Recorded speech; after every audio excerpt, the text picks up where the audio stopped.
Welcome to qnawire. Here we have two blocks on a ramp. Now, these two blocks are being released from the same height, but they have different masses. So they have to have two different potential energies. Let's calculate those before we can do anything else. Potential energy of block 1 is m1gh, which is 2 multiplied by 9.81 multiplied by the height, which is 5. So the potential energy of block 1 is 98.1 joules, and then the potential energy of block 2 is the same equation, m2gh, which in this case is 4 times 9.81 times 5, which is 196.2 joules. So they have different energies coming down the track. When they collide, those energies are going to be transformed. Now they are both going to have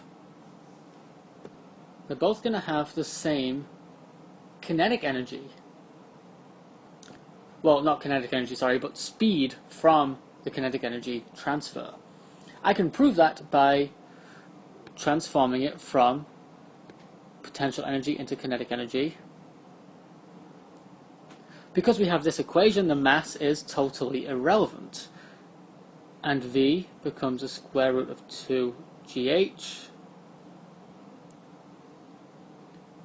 which is 2 times 9.81 times 5, square rooted, so 9.91 meters per second.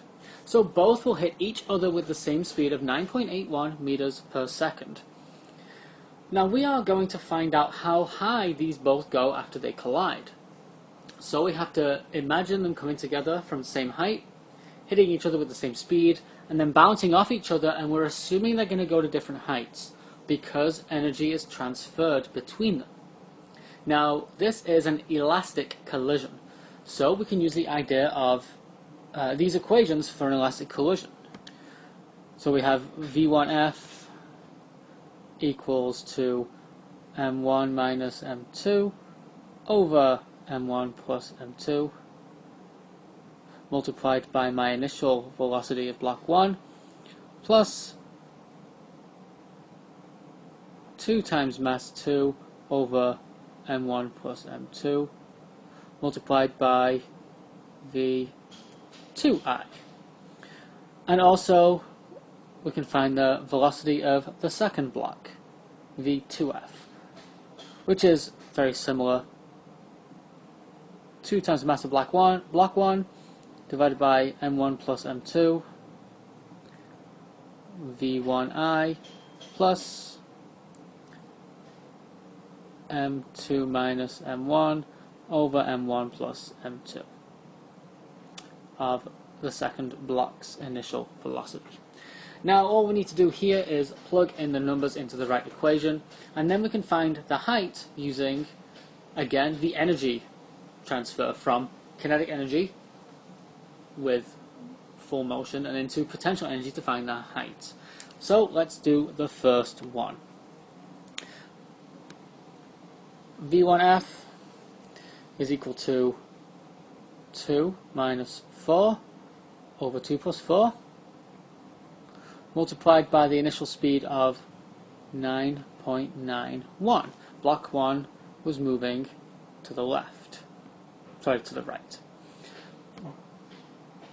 Plus 2 times 4 over 2 plus 4 multiplied by negative 9.91 because it's moving in the opposite direction.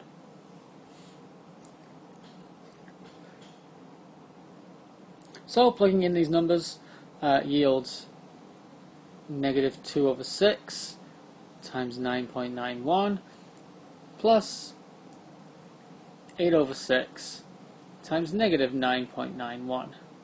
Throwing these into a calculator will give us 16.5 meters per second. V2F, similar story, plug the numbers in. 2 times 2 over 2 plus 4 multiplied by 9.91 plus 4 minus 2 over 2 plus 4 multiplied by negative 9.91. So 4 over 6 times 9.91 plus 2 over 6 times negative 9.91. Putting those numbers into a calculator gives us 3.31 meters per second. Actually, that first number was negative 16.5. So we have these two velocities right here. The velocity of block 1 will go to the left and at 16.5 meters per second, and the velocity of block 2 will go to the right at 3.31 meters per second. Now what we can do is use the idea of conservation of energy again. From our previous equation, v squared equal to, oh, not v squared, I'll just ignore the squared. V squared is equal to the square root of 2gh. We used that earlier. So, rearranging, we can see that h is equal to v squared over 2g. So let's do each one individually again. The height of block 1 is v1 squared over 2g. Remember, v1 was negative 16.5 squared over 2 times 9.81. So, plugging that into a calculator, the height of block 1 is 13.9 meters. Same thing for block 2. h2 is v2 over 2g. Sorry, no, v2 squared over 2g. v2 was 3.31. And over 2 times 9.81. So, height of block 2 is 0.558 meters.